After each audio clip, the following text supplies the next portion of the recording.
It's Russian-Ukrainian club night at Zauberberg in Würzburg in southern Germany. Russian music is playing, everyone is dancing and no one is upset. In here, it's as if the world is as it should be.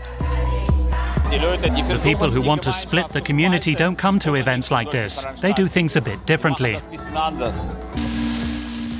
2 years earlier, there were desperate attempts to remove the Z, the Russian war symbol, that had been drawn on the walls of the Gethsemane church in Würzburg's Heuchelhof district. Many Russian Germans live in the now divided community. And now, after 2 years of bitter fighting, thousands of dead and no end in sight, how has the neighborhood changed? If anything happens in the world, if the earth trembles somewhere, you can feel the tremors here in Heuchelhof too.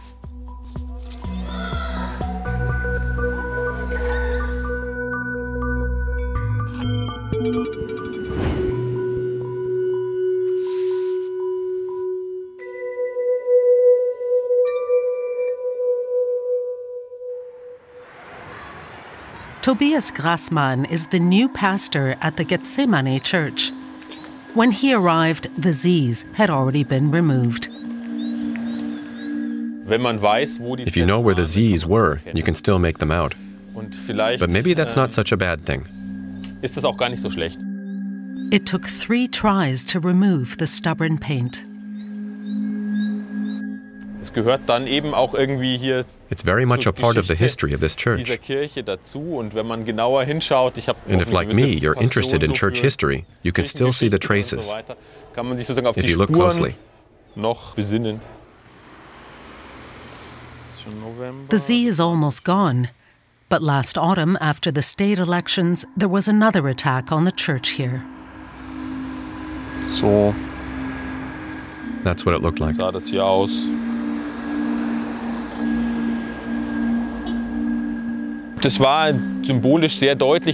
heart and dove torn through the middle was a very powerful signal. They must have done it at night. It was a real shock. Who is trying to disrupt the peace in the community? Pastor Grassmann is not giving up. He's planning an event in his church for this evening. We put up posters all over the place. There's one on the Catholic Church. I think there's one at the bakery too. No, it's already been taken down. But yesterday it was still up at the bakery. It's been gone from the supermarket for a while, but we started there quite early. Arthur Weigand from the young Post-Ost-Berlin art scene is launching his new book tonight, provocatively titled Among Traitors. If we can get the place relatively filled, I'll be satisfied. If we can attract people from the city to Heuchelhof and they develop a different image of the district, that would also be a success.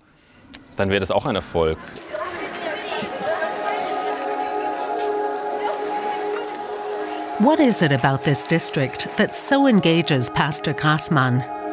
40% of the residents are what are known as Russian Germans.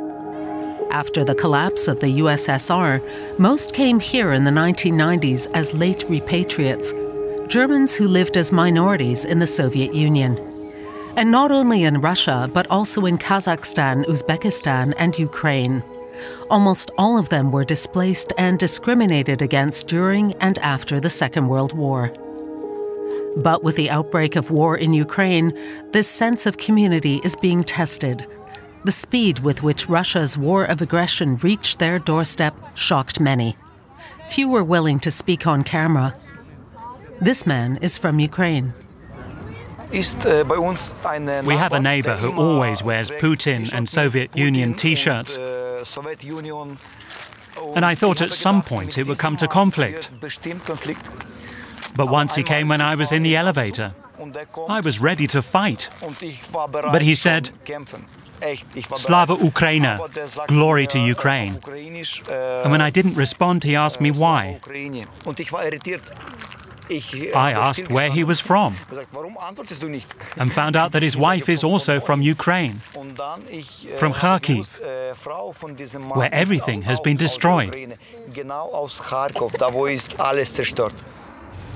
How do they deal with this tension? This is Denis Bachurin from Kazakhstan.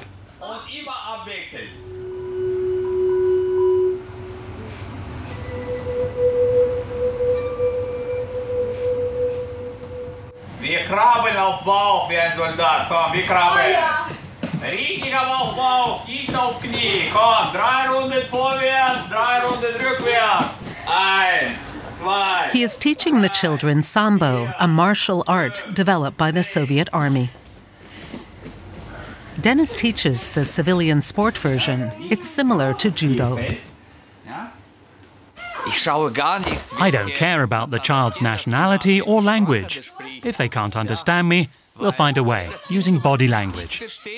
It isn't a problem.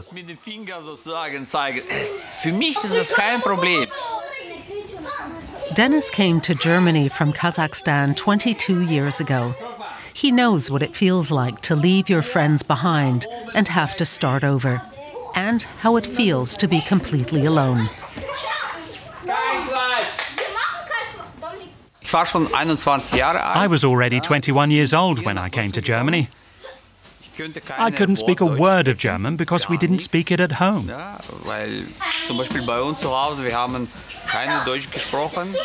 Sport really helped me to integrate because we were in mixed groups, all kinds of nationalities, all kinds of languages.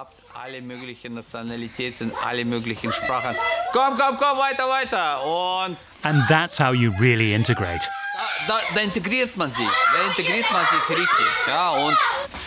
So I thought, later, I would continue coaching children,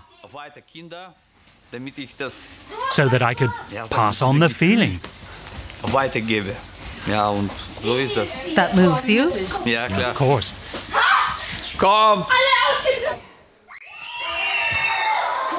Denis and his wife Yulia converted an old pizzeria and founded the Get Moving Club.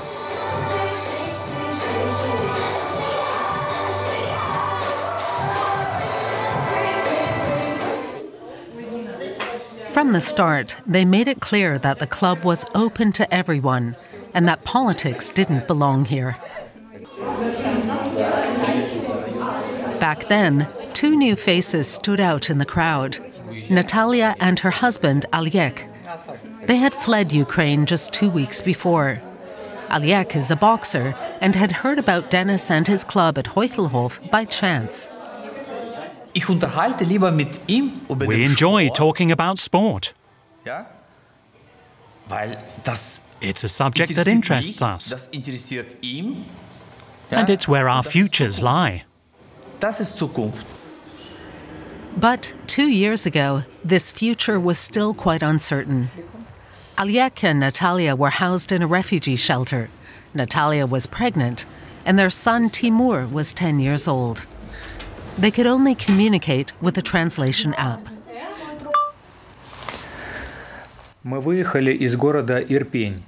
We left the city of Irpin. We were very afraid there because of the explosions. War had begun. That's why we came here. Oleg Yefimovich is almost blind in one eye and thus was exempted from military service. His former life plays like a movie. As a flyweight boxer, he won several international titles. And now, 2 years after their arrival, Denis visits Oleg and his family in a Würzburg suburb, where they have found a small apartment after months of searching.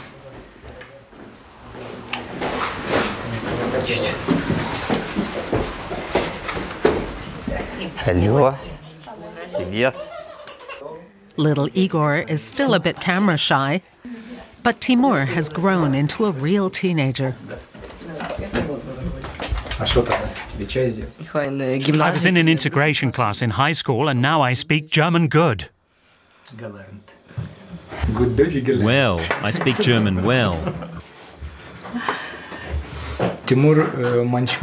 Sometimes Timur helps me with my homework.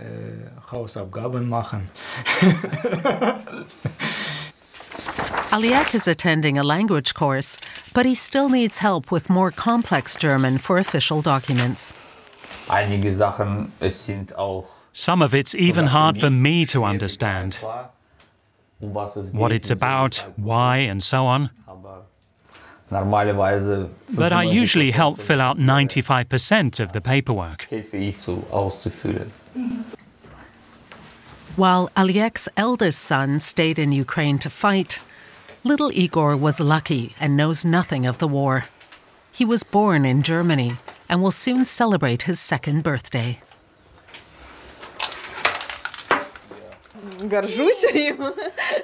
I am thankful that he has the chance to live a normal life in such difficult times. That he doesn't have to be afraid of air raids or go to the bomb shelter. That he can just live his life. He is at such a wonderful age and should be able to just enjoy life, grow, and have a future. And Aliek, is he grateful for Denis's help? Спрашиваю, ты как бы доволен тем, что есть я и что я пойму?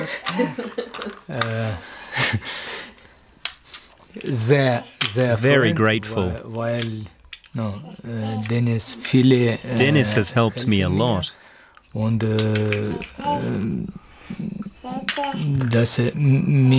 He's my friend, a new friend. The great feeling of solidarity felt in Germany at the outbreak of the war has faded for many, but not for Denis. What then? We all live here together. That means something. You have to help each other.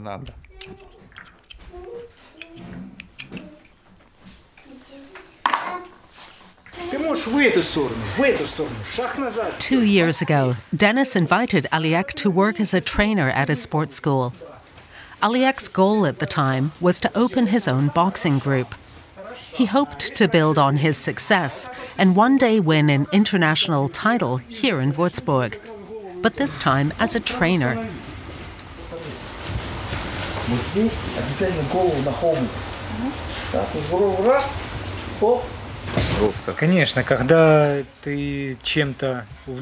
When you do something with passion, when you invest your whole being into it, it distracts you from darker thoughts. It's like therapy and helps you work through your problems. You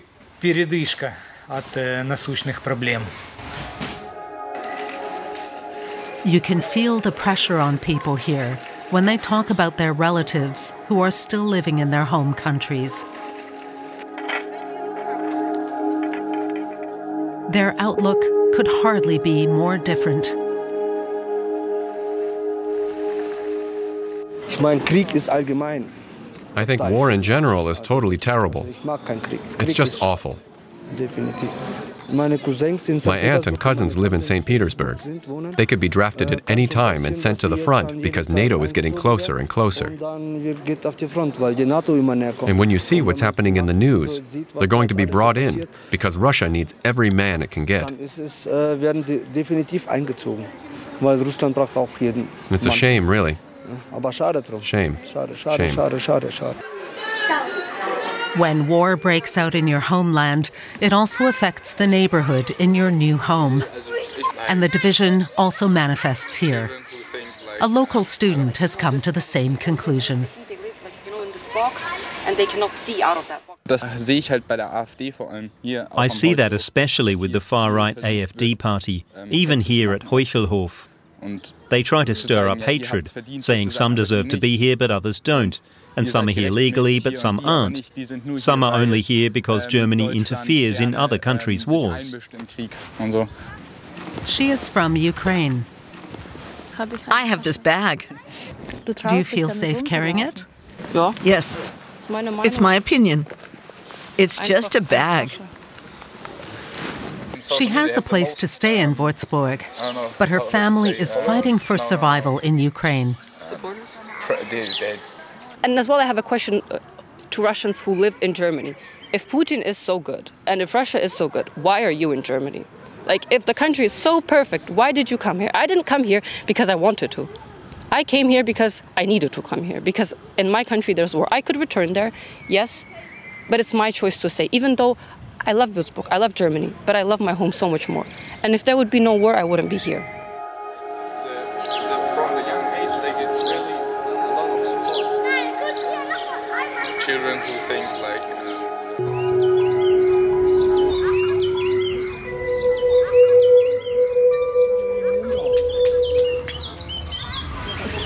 Albina Baumann is Federal Deputy Chair of the Association of Germans from Russia. She knows the history of the people from the former Soviet Union. 2 years ago, one particular date worried her. Der 9. Mai ist der Tag des Sieges über Hitler-Deutschland und da schauen May 9th is the anniversary of victory over Nazi Germany. And I'm already apprehensive and wondering what will happen and when. It's not an easy day for me. Kein entspannter Tag. She was on hand when the Zs were removed. She felt it was no coincidence that the graffiti appeared on the night of March 27th. In Russia, that is the National Guard celebration day. It affects me very deeply. I can't find the words, and I can't understand it. No matter what your opinion, I don't think such provocation is acceptable. Albina Baumann is on her way to the annual reception of the Federation of Expellees in Berlin. She hopes to bring the concerns of Germans still living in Ukraine and Russia to the political arena. Since the beginning of the war, it has become clear that the expellee law was designed for peacetime and has huge loopholes in times like these. Along with her colleagues from the Association of Germans from Russia, she is also fighting to make it easier for Russian Germans to enter Germany permanently.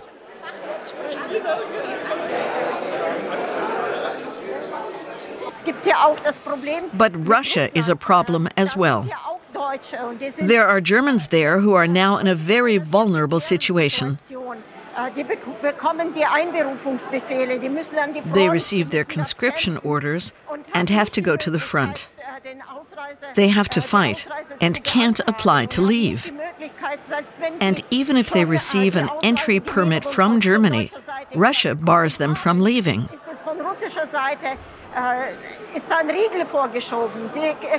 They can't take a language test, so they don't get the papers. If they apply for the papers, they are labeled as foreign agents and a danger to the state.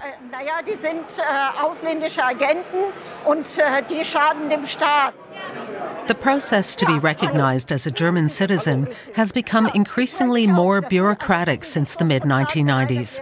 When Albina Baumann's family came here in the 1970s, they did not have to take a language test or make a declaration of their ethnic Germanness. Almost everyone here has a background of family displacement. They want this to continue to be recognized and acknowledged. Back to the Gethsemane Church in Würzburg. Pastor Tobias Gassmann is trying hard to make his church a welcoming place. Arthur Weigand and his girlfriend are already here. At other readings, one or two post-Soviet people or Russian Germans always stray in. It's going to be very interesting to read in front of a larger post-Soviet audience and see their reaction. Arthur Weigand describes his parents' generation as the silent ones, those that strove to avoid standing out by any means necessary. He, on the other hand, is one of the brought ones who confidently stand by their post-Ost biography. And yet... I wish more young people had come. Arthur and I took a selfie and sent out a WhatsApp. So let's see if any of the young people who gave us the thumbs up actually come. That's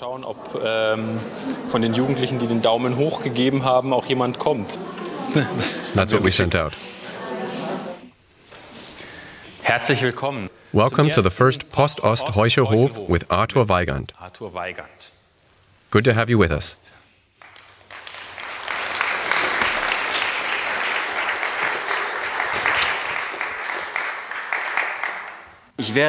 I will read a chapter and invite you to comment. So if someone wants to say something, criticize, or even insult me, they are welcome to do so.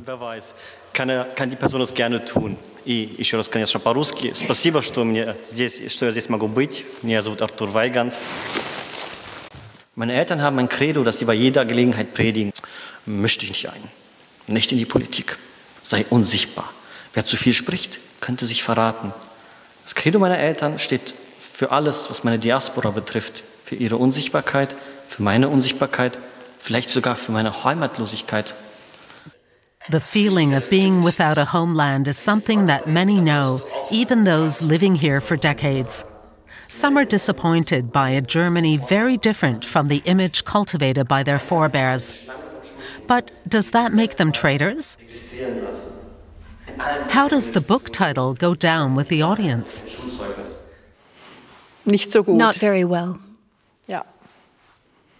I wouldn't call that betrayal. Das ist kein Verrat, finde ich. That is precisely why some people never feel completely accepted here, because they feel somehow betrayed by the people here. They would like to arrive as Germans and be accepted here as Germans, but they can't, because they are not accepted as Germans. Just a few hundred meters further on, a completely different form of integration is being celebrated. Once a month, the RU Club Party is held here in Würzburg's Zauberberg. R stands for Russian and U for Ukrainian. Denis, the Russian German from Kazakhstan, is a regular here and knows the DJ, who is from Ukraine.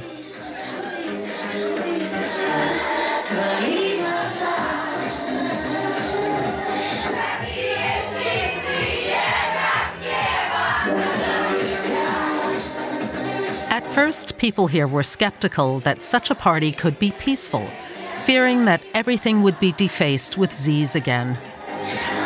But there's no sign of them.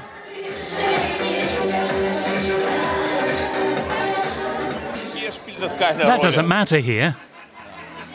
People want to chill and party a bit, not talk about politics and stuff.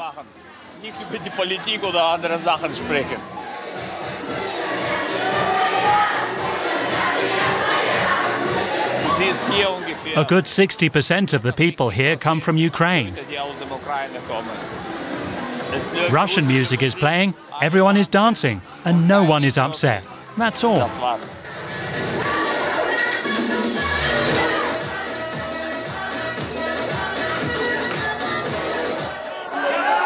Four weeks later, the Franconian Boxing Championships are held in Würzburg. Right in the middle is Aliek Yefimovich from Ukraine. It's by no means an international championship, but he is well known in the local boxing scene. Aliek is not here to box, but to train his protege, Jonathan. Aliek has been coaching him for a year and a half. Last night, Jonathan had his second real fight ever, and won. Today, he wants to do some sparring to gain experience. Aliek has been part of this world since he was 14 years old, and he is now happy to share it with his student.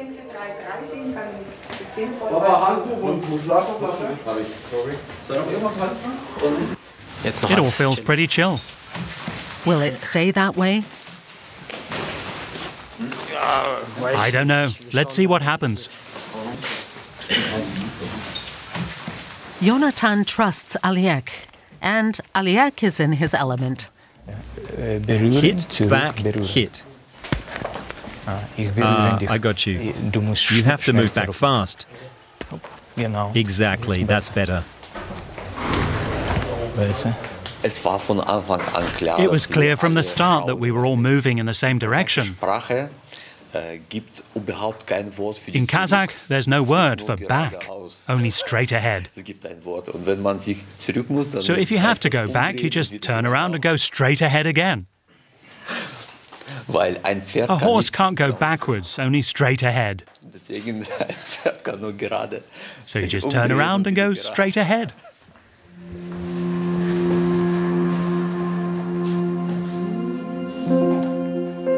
Mentoring young people has really helped Aliek. Growing together, supporting each other, and focusing on what connects them. They practice this here as much as they can in these years since the war began in their old homeland.